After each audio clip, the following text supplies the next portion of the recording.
So या व्हिडिओमध्ये आपण पार्ट बीचा एक्सपेरिमेंट नंबर 2 बघणार आहे, जो की आहे मल्टिप्लेक्सर.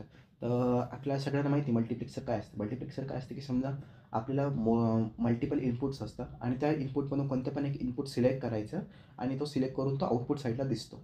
आणि हा जो सिलेक्ट करायचा असतो तो सिलेक्ट करताना आपण एक सिलेक्ट लाईन्सचा यूज करतो.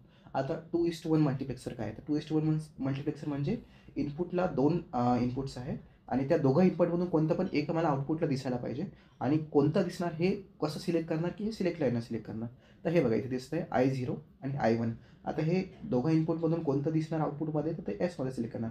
समजा एसमध्ये 0 असला तर I1 मला आउटपुटमध्ये दिसेल आणि S1 असला की सॉरी एसमध्ये 0 असला की I0 मला आउटपुटमध्ये दिसेल आणि एसमध्ये 1 असला की I1 मला आउटपुटमध्ये दिसणार. तर हे आहे माझं मल्टिप्लेक्सर. तर मल्टिप्लेक्सरची बेसिक थ्री आपल्याला माहिती पण आहे. तर याच्या पुढे काय आहे, याच्या पुढे समजा मल्टिप्लेक्सरचे स्किमॅटिक काय.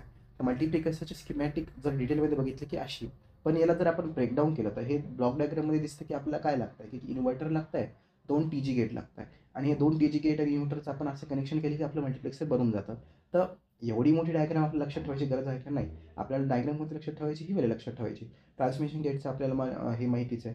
त्याच्यानंतर इन्व्हर्टर कसं बनतं आपल्याला माहितीच आहे. इन्व्हर्टर तर आपण डायरेक्ट इम्पोर्ट करू शकतो. तर हे सगळं आहे. तर लक्षात ठेवण्यासाठी काय करायचं, जी मोठीवाली डायग्राम आहे ज्याच्यामध्ये समजा एक ब्रॉड व्ह्यू आहे की आपल्याला छोटे छोटे कंपोनंट कोणते लागणार आहे. जसं की आता हाफ ॲडर आहे. हाफ ॲडरमध्ये आपल्याला डायरेक्टली मल्टिप्लेक्सरचा यूज आहे. त्याच्यामध्ये मल्टिप्लेक्सर यूज ठेवायचा. मल्टिप्लेक्सर तर आपल्याला ऑलरेडी येतं. तर अशा ट्रिक्सनं आपल्याला हे सगळं सोपं जाणार. ठीक आहे.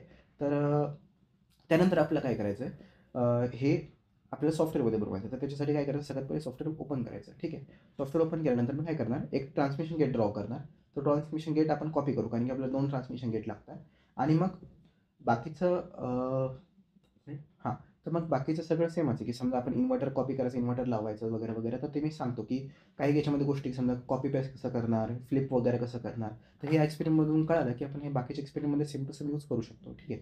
सो जसं की आपण डिस्कस केलं, की मला काय करायचं आहे, 2 ट्रान्समिशन गेट लागणार आहे आणि इन्व्हर्टर लागणार आहे.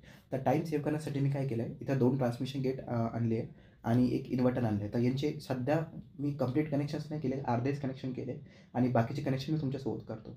तर काय काय लागणार आहे, तर सगळ्यात पहिले मी काय करतो, ही जी डायग्राम आपली आहे त्याच्यामध्ये मी बघितलं की मला 2 ट्रान्समिशन गेट काय, की समजा एक NMOS आहे आणि एक PMOS आहे आणि त्यांचे ड्रेन आणि ड्रेन अशी ड्रेन सोर्स असे शॉर्ट केलेले आहे. तर हेच मला इथं डायग्राममध्ये दिसतं. हे बघा, हा NMOS आहे, हा PMOS आहे. या दोघांचा मी ड्रेन आधी शॉर्ट केलेला आहे आणि खाली पण सेम टू सेम या दोघांचा ड्रेन आधी शॉर्ट केलेला आहे. आता याच्या पुढचा स्टेप करणार की काय पाहिजे. आणि त्याच्यानंतर हा वाला जो सेक्शन हा माझा इन्व्हर्टर आहे, जो आपण लास्ट व्हिडिओमध्ये पण बनवला होता. आता हे मी आणलं कसं, जर कोणाला माहीत नसेल तर इन्सर्ट लेआउटवरती आपण क्लिक केलं आणि समजा इथून काही पण मला इन्सर्ट करायचं, जसं की हा फॉर एक्झाम्पल मला इथं ऑर गेट इन्सर्ट करायचं आहे. ऑर गेट मी इथं ओपन केलं आणि की हा डायरेक्टली असा इन्सर्ट होऊन जातो. ठीक आहे. याला मी आता अंडू करून घेतो, कारण की आपल्याला याची गरज नाही आहे. तर इन्सर्ट वगैरे करून मी या गोष्टी पटपट करू शकतो.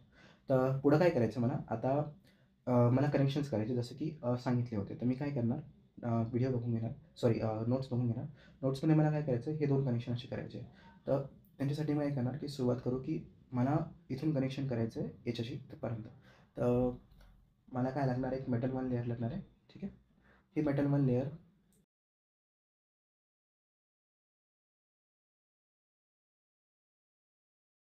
ठीक आहे. तर हे जे कनेक्शन इथे सांगितले होते ड्रेनशी आणि सोर्स वगैरे अशी, आणि यांचं आउटपुट घ्यायचं मला वायमॅक्सला द्यायचं आहे. तर हा वाला पार्ट मी इथं केला आहे आणि हा वाला पार्ट मी इथं ड्रॉ करून दिला आहे. त्याच्यानंतर आपल्याला काय करायचं आहे, की इन्व्हर्टरचे हे जे 2 गेट आहे, हे जे 2 गेट शॉर्ट केलेले आहेत ट्रान्समिशन गेटचे, आणि तो इन्व्हर्टरच्या गेटशी कनेक्ट करायचं आहे, म्हणजे इन्व्हर्टरच्या इनपुटशी कनेक्ट करायचं आहे आणि या दोघांना इनपुट द्यायचं आहे आपल्याला एस म्हणजे सिलेक्ट लाईनचा. तर तो मी करणार. तर मी काय करणार, परत आपण आपल्या सॉफ्टवेअरला जायचं आणि इथून रेड लेयरचं मला काम आहे. तर मी पॉलिसिलिकन लेयर घेणार. पॉलिसिलिकन लेयरनं इथून माझा इनपुट इथं आहे, तर मी इथून असं देणार आणि हा इनपुट इथं चालला जाईल. ठीक आहे. त्यानंतर मी इथं याला एस वगैरे इनपुट वगैरे देणार आहे, तर ते मी नंतर करणार. आणि लास्टली मला काय करायचं, की समजा या दोघांचा जो गेट आहे, या एनमॉस आणि या पीमॉसचा या गेट मला कनेक्ट करायचं आहे इन्व्हर्टरच्या आउटपुटशी. तर ते मी करणार. तर याच्यासाठी काय करणार, की समजा इथून गेट सुरू करायचं. गेट मी असं घेतलं. ठीक आहे. त्यानंतर मला इकडं यायला न्यायचं आहे. ओके. आणि मग सेम टू सेम कनेक्शन खाली पण आहे. तर हा गेट मी असा आणला. त्यानंतर याला इकडे घ्यायचं, सेम लेंथ करायची, ट्राय करायची, म्हणजे आपल्याला नंतर त्रास नाही होणार. आणि नंतर काय करायचं, मेटल 1 लेयर घ्यायची आणि मेटल 1 लेयरने कनेक्शन करायचे. तर मी काय करणार, इथून थोडासा पार्ट घेतो इथला आणि याला असं करणार आणि या दोघांना कनेक्ट करून द्यायचं. ठीक आहे. ओके. तर हा माझा झाल्यानंतर एवढा पार्ट झाल्यानंतर मला काय करायचं आहे की जे कनेक्शन मी आत्ता केलं, ठीक आहे, या कनेक्शनला मला काय करायचं आहे की समजा इथं कॉन्टॅक्ट लेअरना शॉर्ट करून द्यायचं आहे. कारण की काय हे दोघं अजूनपर्यंत कनेक्शन झाले नाही. हे ब्ल्यू मेटल वन लेअरचे कनेक्शन आहे पॉलिसिलिकॉन लेअरचे. ते या दोघांना मी कॉन्टॅक्ट लेअरना शॉर्ट करणार. ठीक आहे. याला शॉर्ट केल्यानंतर मला काय करायचं आहे की या इनपुट्स वगैरे जे पण माझे होते ते इनपुट्स वगैरे द्यायचे. तर सुरुवात करू इनपुट देण्यापासून. तर इनपुट माझे कुठे कुठे सगळ्यात पहिले माझा सिलेक्ट इनपुट आहे. तर मी काय करणार, सिलेक्टमध्ये जाणार. ठीक आहे. इथं विजिबल नोडवर क्लिक करणार. इथं माझा सिलेक्ट इनपुट आहे तर मी इथं सिलेक्ट देऊन टाकतो. ठीक आहे. आता मी काय करतो, सिलेक्टला एक क्लॉक देऊन टाकतो. ठीक आहे. आता हे क्लॉकचा टाईम पिरियड वगैरे आपण नंतर डिस्कस करूया. सगळ्यात पहिले इनपुट देऊन टाकूया आणि मग क्लॉक ॲडजस्ट करूया. ठीक आहे. सिलेक्ट झालं त्याच्यानंतर I0 आणि I1 मला इनपुट द्यायचं इथं आणि इथं. ठीक आहे. तर I0 आणि I1 तर मी विजिबल नोड घेणार. I0 माझं इथं जायचं आहे मला. ठीक आहे. I0. ठीक आहे. आणि त्यानंतर मला I1 पण द्यायचा आहे, जो I1 माझा इथं असणार आहे. ठीक आहे. हा माझा झाला I1. ओके. ठीक आहे. I1 केल्यानंतर मला आता काय करायचं आहे, आउटपुट पण बघायचं. तर आउटपुट माझं आहे वायमक्स, म्हणजे विजिबल नोडमध्ये मला वायमक्स इथं आउटपुट माझं इथं बघायचं. ठीक आहे. हा माझं वायमक्स झाला. ठीक आहे.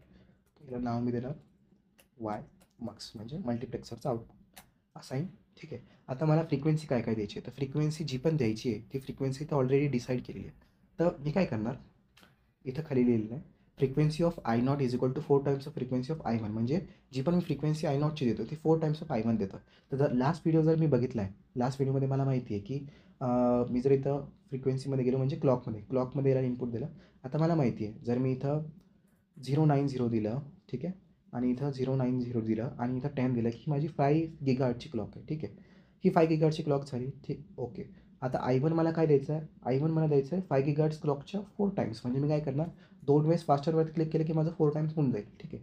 तर मी काय करतो, फास्टर हे झाली माझी 4 टाइम्स. म्हणजे I0ची जी पण फ्रिक्वेन्सी माझ्या 4 टाइम्स होऊन जाईल I1ची. ठीक आहे. त्यानंतर मला काय करायचं, एफ एस म्हणजे काय, I1 जो माझी I1ची फ्रिक्वेन्सी होती ती डिवायडेड बाय 4. म्हणजे I1ची फ्रिक्वेन्सी किती आहे माझी, I1ची फ्रिक्वेन्सी म्हणजे I0च्या 4 टाइम्स. म्हणजे मी इथं जे पण नंबर्स असणार ते नंबर कॉपी करून याला डिवायडेड बाय 4 म्हणजे 2 टाइम्स स्लोअरवरती क्लिक केलं की माझं ते काम होऊन जाईल. तर हे मी करतो. तर मी काय करणार, एसची फ्रिक्वेन्सी जी पण आहे ती काय करणार, ही झाली माझी I1ची फ्रिक्वेन्सी जी ऑलरेडी इथं कॉपी करून आपण इथं नंबर चेक करू शकतो 1510. तर ही माझी एससोबत मी कॉपी केली आणि 2 वेळेस स्लोअर क्लिक केलं म्हणजे हे डिवायडेड बाय 4 होऊन जाते. तर हे मी असाईन करून दिलं. ठीक आहे. असाइनमेंट झालं. आउटपुट आपण बघायचं आता. तर मी डायरेक्टली काय करणार, सिम्युलेशनवरती क्लिक करायचं आणि हे आपल्याला आउटपुट दिसायला लागतं. ठीक आहे. तर इथं मला आउटपुट व्यवस्थित असं दिसत नाही आहे. तर मी काय करणार, जी फ्रिक्वेन्सी आहे सिलेक्ट लाईनची ती थोडीशी अजून कमी करूया. कारण की त्याने काय होतं आहे, भरपूर लवकर आउटपुट चेंज होतं आहे. ठीक आहे. याला मी अजून चेंज करतो थोडंसं. ओके. हां, आता मला आउटपुट व्यवस्थित दिसतं आहे. ठीक. ओके. हां, आता हे माझं बरोबर आउटपुट दिसतं आहे. ठीक आहे. तर काय झालं होतं, एसची फ्रिक्वेन्सी खूप जास्त केली होती तर मग ते आउटपुट व्यवस्थित दिसत नव्हतं. तर आउटपुट आता काय ते एक्सप्लेन करतो मी. ठीक. तर आउटपुट असं आहे की I0 माझी ही आहे. तर मी काय करणार, सगळ्यात पहिले हे जे डिले, हे बस टाईम वगैरे हे सगळं काढून देतो. कारण की याची आपल्याला गरज नाही आहे. आणि मी काय करतो, सध्या फ्रिक्वेन्सी मेजर करूया आपण I0ची. ठीक आहे. आणि याला रिसेटवरती क्लिक करतो. ठीक आहे. हां. तर काय दिसतं मला, I0 आहे. I0ची काहीतरी फ्रिक्वेन्सी आहे. ठीक आहे. I0ची फ्रिक्वेन्सी काय आहे, इथं थोड्या वेळ येऊन जाईल. नाही येते. ठीक आहे. सोडा. तर I0ची फ्रिक्वेन्सी थोडीशी कमी आहे. ठीक आहे. I1ची फ्रिक्वेन्सी खूप जास्त आहे.